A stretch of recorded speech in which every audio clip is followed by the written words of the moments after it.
Hi sir, welcome to our channel. Present మనతో పాటు దాము బాలాజీ గారు సీనియర్ జర్నలిస్ట్ ఉన్నారు. వారితో ఒకసారి మాట్లాడు. సార్ నమస్కారం సార్. సార్ అఖండ 2కు అనూహ్యంగా ఈ సాటర్డే సండే కలెక్షన్స్ పెరిగాయని చెప్పేసి వినిపిస్తుంది సార్. మామూలుగా అఖండ 2 రిలీజ్ అయిన తర్వాత ఫస్ట్ డే మాత్రమే కలెక్షన్స్ బాగా వచ్చాయి. ఆ తర్వాత డ్రాప్ అవుతూ పెద్దగా పుంజుకోకపోవడం మనం చూస్తాం. అయితే ఇప్పుడు ఈ సాటర్డే సండే బాగా రావడంతో చాలా మందిని ఆశ్చర్యంగా గురి చేసింది. అసలు ఏం జరిగింది అఖండ 2 విషయంలో? మరి ఈ స్థాయి కలెక్షన్స్ ఎందుకు వచ్చేసాయి? మరి సాటర్డే సండే అండ్ ఇప్పటి వరకు మొత్తం ఎంతగా కలెక్ట్ చేసింది సార్? అండ్ ఫస్ట్ టైం అయిన 100 crores క్లబ్ లో కూడా జాయిన్ అయ్యారు కాబట్టి సో ఓవరాల్ గా కలెక్షన్స్ ఏ విధంగా ఉన్నాయి సార్? అఖండకి మళ్ళీ పూర్వభాగం వస్తుంది అంటే బిగినింగ్ లో ఎలాగుందో మళ్ళీ ఈ వీకెండ్ మంచిగా కుమ్మేసింది కలెక్షన్లు అనే వార్తలు వస్తున్నాయి. అసలు మనం కానీ కలెక్షన్ల ఫిగర్స్ చూస్తే మనకి అందులో కొంత వాస్తవం అయితే ఉంది. ఖచ్చితంగా ఈ వీకెండ్ కలెక్షన్లు బెటర్గా ఉన్నాయి.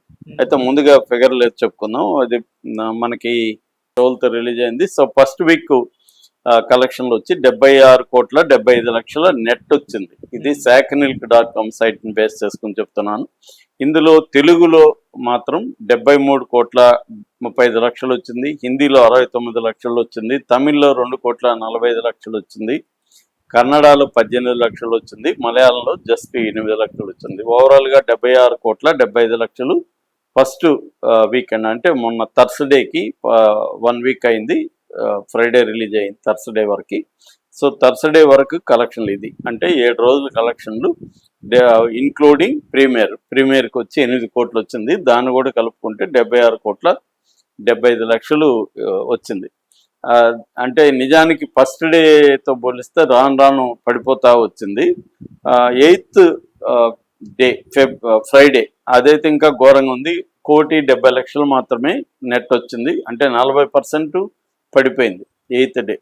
అయితే 9th day Saturday 9th day వచ్చేసరికి 2,55,00,000 వచ్చింది. ఇది దాదాపు 50% పెరిగినట్టుగా. అంటే అంతకు ముందుతో పోలిస్తే 50% శనివారం పెరిగింది కలెక్షన్లు. అయితే ఇది 2,55,00,000లో తెలుగులో మాత్రమే 2,53,00,000. అంటే ఇంకా 2 లక్షలు మిగతా అన్ని భాషల్లో. అంటే ఇది పుంజుకుంది ఎక్కడ? తెలుగు రాష్ట్రాల్లో మాత్రమే, వేరే ఎక్కడా పుంజుకోలేదు. అది కూడా చాలా ఇంపార్టెంట్. సండే ఇంకా పెరిగాయి. సండే 10th డే నిన్న 3,40,00,000. అంటే 2,55,00,000 నుంచి సాటర్డే కలెక్షన్లు 3,40,00,000, ఆల్మోస్ట్ 90 లక్షల పైన దాదాపు పెరిగింది. నార్మల్గా పెరగలేదు కానీ ఖచ్చితంగా డెఫినెట్గా మంచి కలెక్షన్లే వచ్చాయని చెప్పచ్చు. దీనికి ప్రధాన కారణం ఏంటంటే కాంపిటీషన్ లేకపోవడం. దురంధర్ ఆల్రెడీ చాలా రోజులు అయిపోయింది. తర్వాత అవతార్ 3 అనేది బాగా బ్యాడ్ టాక్, నెగిటివ్ టాక్ వచ్చింది. ఎవరికి మన వాళ్ళకి నచ్చలేదు అది. సో తలనొప్పిగా ఉందనే వాళ్ళే ఎక్కువ ఉన్నారు. కాబట్టి దానికి అడ్వాన్స్ బుకింగ్లు ఏమన్నా చేసుకున్న వాళ్ళు తప్ప వాళ్ళు కూడా చాలామంది క్యాన్సిల్ చేసుకున్నారు. చాలామంది నాకు చెప్పిన వాళ్ళు కూడా 2-3 మేము మధ్యలో రిలీజ్ చేస్తాం సార్, మా వల్ల కాలేదని చెప్పారు. నేనైతే చూసాను, నాకైతే విజువల్స్ బాగున్నాయి. నేను రివ్యూ కూడా చెప్పాను. అంటే అదేంటంటే ఒక ప్రాబ్లము, సినిమా అర్థం కావడం కూడా కష్టం, ఫాలో కావడం కూడా కష్టం. విలన్స్ అలాగే ఉంటారు, వీళ్ళ రూపాలు అలాగే ఉంటాయి. ఎవరు ఏంటి 3-4 గ్రూప్స్ ఉంటాయి అక్కడే.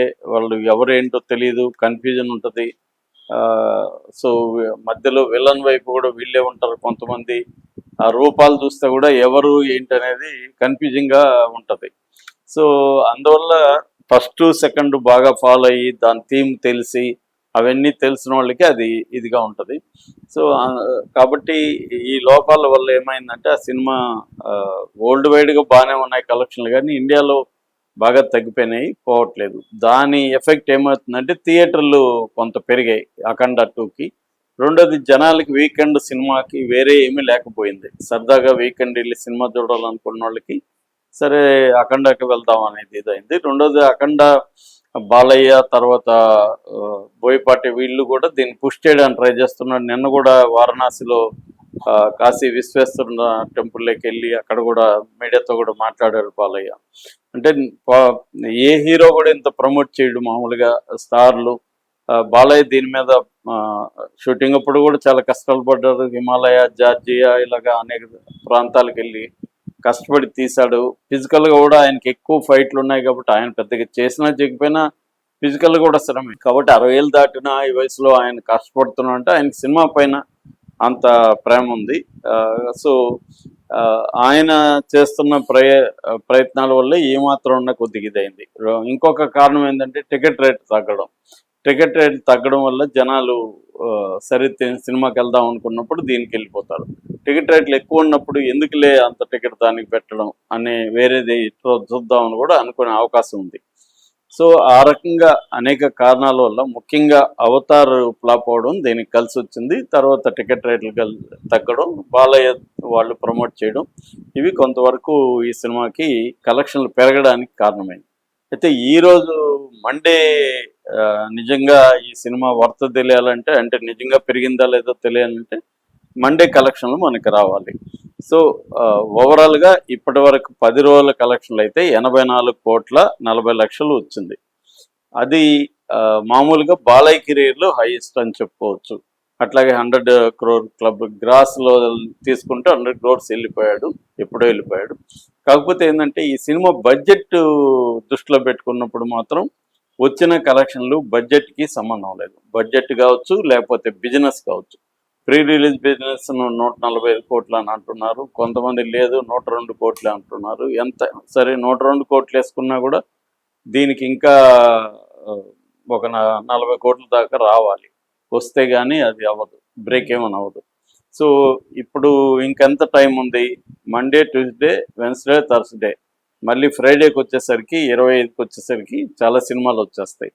కాబట్టి ఈ 4 రోజుల్లో ఎంత వస్తాయి? 4 రోజుల్లో 2 కోట్ల యావరేజ్ వేసుకున్నా మ్యాక్సిమం అనుకున్న 10 కోట్లు దాటదు. సో కాబట్టి 80-90 కోట్లకి నెట్ వస్తుంది. నెట్ అనేది షేర్ కంటే కూడా ఎక్కువగా ఉంటుంది. నెట్ కంటే షేర్ తక్కువ. కాబట్టి నాకు తెలిసి ఇది బ్రేక్ ఏమైనా అవడం వెరీ వెరీ డిఫికల్టే. ఎక్కడైనా 1-2 ఏరియాలో బ్రేక్ ఏమైనా అయితే అవ్వచ్చు తప్ప ఓవరాల్గా కొన్నాళ్ళకి మాత్రం ఈ సినిమా లాస్ అని చెప్పచ్చు. కాకపోతే ప్రొడ్యూసర్కి సేపు, ప్రొడ్యూసర్ ఇప్పటి వరకు కూడా ఫస్ట్ డే కలెక్షన్లు ఇచ్చాడు తప్ప వాళ్ళు 14 రీల్స్ ప్లస్ వాళ్ళు ఇప్పటి వరకు కలెక్షనే చేయలేదు. దాని మీద కూడా విమర్శలు వస్తున్నాయి. 10 రోజులు దాటినా కూడా మీరు ఎందుకు అప్డేట్ చేయట్లేదు కలెక్షన్? వాళ్ళు మళ్ళీ అన్ని పోస్టులు పెడుతున్నారు. ఆయన బాలయ్య అక్కడికి పోవడం, లేకపోతే ఇంటర్వ్యూలు అన్నీ పెడుతూనే ఉన్నారు వాళ్ళు, కానీ కలెక్షన్లు పెట్టట్లేదు. దాని మీద కూడా వాళ్ళ మీద ఆ పోస్టుల కింద కామెంట్లు చూస్తూ ఉంటే తీవ్రంగా వాళ్ళు విమర్శిస్తున్నారు ప్రొడ్యూసర్లు. ఎందుకంటే బిగినింగ్ నుంచి ప్రొడ్యూసర్లే దీనికి విలన్ లాగా మారిపోయారు. వాళ్ళు సరిగ్గా డీల్ చేసుకొని ఉంటే హీరోస్ ఇంటర్నేషనల్ వాళ్ళతో సినిమా కరెక్ట్గా 5th రిలీజ్ అయ్యేది, 1 వీక్ ఎక్స్ట్రా దానికి ఇది దొరుకుండేది. తర్వాత ప్రమోషన్లు సరిగా చేయలేదు. పాన్ ఇండియా సినిమా అన్నారు కానీ పాన్ ఇండియా సినిమాకి తగినట్టుగా ప్రమోషన్. మామూలుగా అయితే హీరోలు కోఆపరేట్ చేయరు, కానీ ఇక్కడ ప్రొడ్యూసర్లు కోఆపరేట్ చేయలేదు. సో వీళ్ళు ఫైనాన్షియల్ క్రైసిస్లో పడి దీనికి మళ్ళీ ప్రమోషన్ అంటే డబ్బులు పెట్టాలని సైలెంట్ అయిపోయారు. సో దానివల్ల ఏమైందంటే నార్త్లో థియేటర్లే లేవు. దీనికి నార్త్లో మంచి డిస్ట్రిబ్యూటర్లకు ఇచ్చి బాగా చేసుకొని ఉంటే ఖచ్చితంగా ఇది నార్త్లో కనెక్ట్ అయ్యే సినిమానే, ఇంకా కలెక్షన్లు పెరిగి ఉండేది. ఆ రకంగా ప్రొడ్యూసర్లు ఇది చేశారు. రెండోది ఫస్ట్ 5న రిలీజ్ కాకుండా 12 వరకు వెళ్ళడంతో థియేటర్ల సంఖ్య కూడా బాగా తగ్గిపోయింది. అన్నిటికంటే ఏంటంటే సినిమా అందరికీ యునానిమస్గా నచ్చలేదు. అది పక్కన పెడితే ఒక మాదిరిగా ఉన్న సినిమాలను కూడా కరెక్ట్గా స్ట్రాటజీ ఉపయోగించి చేసుకుంటే కలెక్షన్ 200 కోట్లు అనేది పెద్ద విషయం కాదు. కానీ వీళ్ళ చేయకపోవడం వల్ల అది 100 కోట్ల వరకు కూడా నెట్ వెళ్ళే అవకాశాలు ఉన్నాయా లేదన్న డౌట్ అయితే ఇప్పుడు అందరికీ వస్తుంది. Okay sir, thank you.